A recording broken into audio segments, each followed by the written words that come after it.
Discussions ہوئی ہے نا وہاں کچھ ممبرس تھے جو لمبی لمبی تقریریں بھی کرتے تھے. تو سمیڈا پہ بات ہوئی. ایک ہیلتھ ڈویژن کے اندر 3 ادارے ہیں, تینوں کے نام میں پاپولیشن ہے, پاپولیشن کاؤنسل ہے, پاپولیشن ریسرچ ہے, فرٹیلیٹی ریسرچ اتھارٹی ہے, وغیرہ وغیرہ.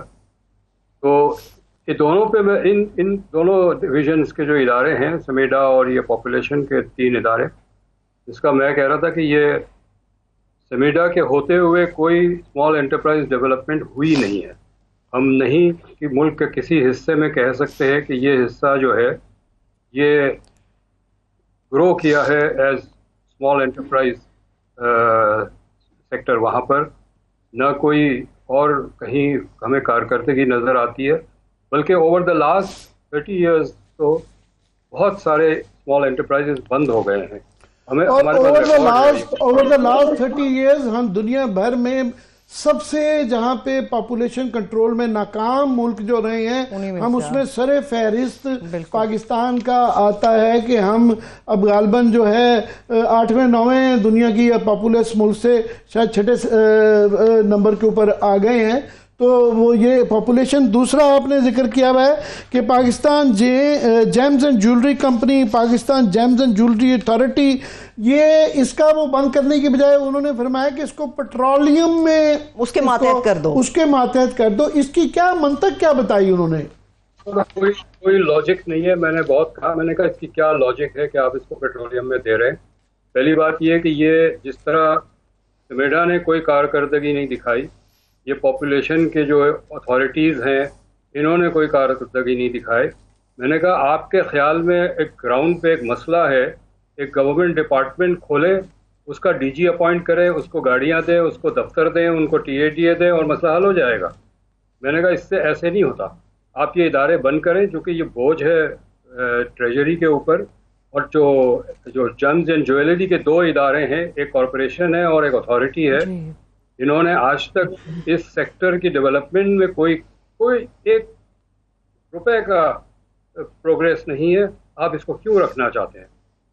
اور سر یہ جو ڈبیٹ کی کوالٹی اس طرح کی تھی کہ ایک ادارے کے سربراہ آئے, ان کو انہوں نے کہا جی 15 سال سے آپ کا ادارہ ہے, کیا حاصل کیا؟ تو وہ کہتے جی میں مانتا ہوں کہ کچھ حاصل نہیں کیا لیکن پوٹینشیل ہے, اس کو بند نہ کریں. تو اب جب اس طرح کی چیزیں معاف کیجیے گا, مجھے ہنسی آ گئی کہ پوٹینشیل ہے. یہ پوٹینشیل جو ہے اس میں ایک طرف تو آپ وہاں پہ ڈویژن اور یہ غیر ضروری غیر آئینی ادارے بند کروانے کے لیے گئے تھے, مگر یہاں ہو یہ رہا ہے کہ روز نئی ایک اتھارٹی بنتی ہے. یہاں پہلے یہ ایک digital authority, cyber authority, F I A میں سے ابھی آج پڑھ رہا تھا میں کہ فورنزک اتھارٹی بھی بن رہی ہے.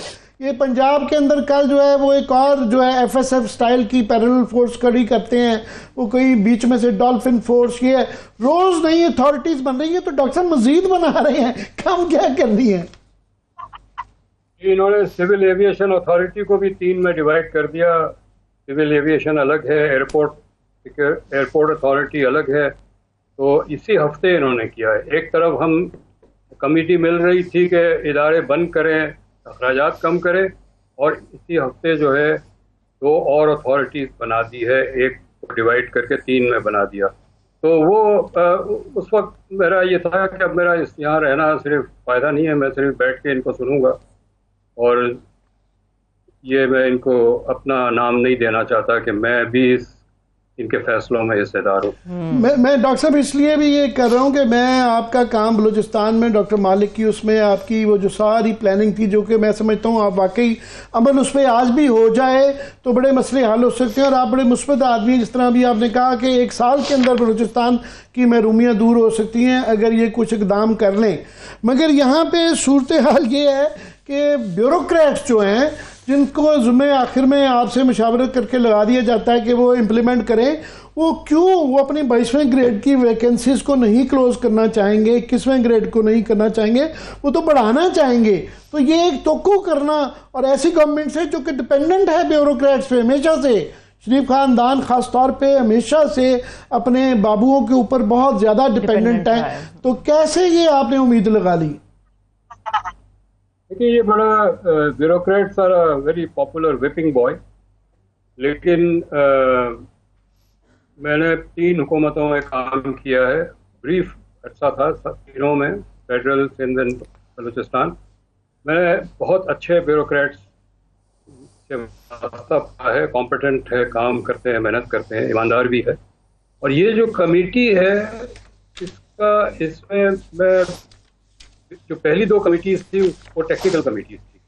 اس میں 4 سیکرٹریز تھے اور 3 اکانومسٹ تھے اور 1-2 اور لوگ تھے. اور یہ کام بہت پرپسفل طریقے سے نکلا. اور میں جب ان کی کاسٹنگ کر رہا تھا کہ ہر ادارے کی, تو انہوں نے مجھے سارے فائنانس کے ڈیٹا دے دیے. میرے راستے میں کوئی رکاوٹ نہیں. یہ جو تیسری کمیٹی بنی ہے یہ بہت بڑی کمیٹی ہے. اس میں اور سیاستدان بھی ہے اور کچھ پروفیشنلز اور ہیں. یہ میں نہیں کہوں گا کہ بیوروکریٹ ذمہ دار ہے اس کو. ڈاکٹر صاحب آپ نے تو ریکمنڈیشن دینی ہے, بعد میں آپ دیکھیں نا جس طرح ایک 18ویں گریڈ کے افسر کو آج چیمہ صاحب کو اسٹیبلشمنٹ کا اوور آل سارے 22ویں گریڈ کا آپ نے انچارج لگا دیا, اور اس کے بعد یہ الٹیمیٹلی جانی کیبنٹ سیکٹری یا جو بھی ہیں امپلیمنٹیشن کے اوپر تو پھر بیوروکریٹس ہی بیٹھتے ہیں نا. میں اس لیے بھی میں آپ سے پوچھنا چاہوں گا, ابھی آپ نے ایک جملے میں کہا کہ آپ کو اس دفعہ بڑی امید لگ گئی تھی, خاص طور پہ یہ جو کفایت شعاری کی کمیٹی تھی کہ یہ خرچہ کم کر لیں گے. یہ ابھی حال ہی میں آڈیٹر جنرل کی رپورٹ آئی ہے جس نے کہا کہ انہوں نے کہا تھا 15% ایکسپینس کم کیا جائے گا, تو یہ انہوں نے کہا جی وہ بالکل وہاں پہ یہ تھا کہ ایک 1 ڈش کرنی ہے. انہوں نے کہا جی وہاں مور اور less not in so many words وہاں کھابے چل رہے ہیں, ان سے وہ پرائم منسٹر ہاؤس کا فوڈ اینڈ بیوریجز اور یہ ایکسپینس نہیں کنٹرول ہوتا, اور پیراگراف آفٹر پیراگراف ہے. اور پچھلے بجٹ میں 50% انہوں نے ایکسپینس گورنمنٹ کا بڑھایا ہے. تو پھر آپ کو یہ کیسے امید لگ گئی کہ یہ کفایت شعاری کریں گے؟ یہ ہندوستان میں ہمارے امیر سے 3 گنا 4 گنا 5 گنا زیادہ امیر لوگ ہیں, لیکن ہمارا جو دکھاوا ہے دولت کا وہ ان کے دولت مند لوگوں سے 3 گنا زیادہ ہے. تو جو حکمران ہوتے ہیں کسی بھی سطح پہ, چاہے وہ بیوروکریٹ ہو, پولیٹیشنز ہو یا بزنس کمیونٹی کے لوگ ہوں, وہ ان کے لیے کفایت شعاری ہمارے ڈی این اے میں نہیں ہے. تو یہ ہمارا ڈی این اے ایک زمانے میں ہم یونائٹڈ انڈیا تھا, بھارت کے ڈی این اے میں وہاں تو معاملات جو ہیں یہ ریاست چلانے کے وہاں تو اتنے پرابلمز نہیں ہیں. جب 75 سال ہو گئے الگ ہوئے ہوئے, ان کا ڈی این اے الگ ڈیولپ ہوا ہے, ہمارا الگ ڈیولپ ہوا ہے. سو آپ یہ کہہ رہے ہیں کہ 75 سال میں ڈی این اے تبدیل ہو چکا ہے. ہم عادی ہو چکے ہیں قرضوں پہ زندہ رہنے پہ. ہماری سیلف رسپیکٹ نہیں ہے. ہم نے ایک کشکولو اکانومکس بنائی ہے. ہماری اکانومی کشکول چلتی ہے, اور آج سے نہیں, میرا خیال ہے پچھلے 75 سال سے ہم نے یہی کیا ہے. وہ پہلے کورین وار کے دور میں خوب پیسے آئے, پھر ایوب خان کے دور میں خوب پیسے آئے, پھر ضیاء الحق کے دور میں خوب پیسے آئے, مشرف کے دور میں خوب پیسے آئے, اور ہم اپنی سیاسی خود مختاری بیچتے رہے ڈالر کے لفافوں کے چکر میں. یہی ہمارا ڈی این اے ہے. اس کو ہمیں بدلنا پڑے گا, اور یہ آپ مطلب میڈیا جو ہے اس کو ایکسپوز کریں اور اس کے خلاف ایک کیمپین چلائیں. جو حفیظ پاشا کی رپورٹ اور عشرت حسین کی رپورٹ میں نے پوری دیکھی ہے, بہت اچھی ہے. اگر ہماری کوئی بات نہ مانے اور صرف ان کی رپورٹ پہ عمل کر دیں تو آدھے کیا 2/3 مسئلے حل ہو جائیں.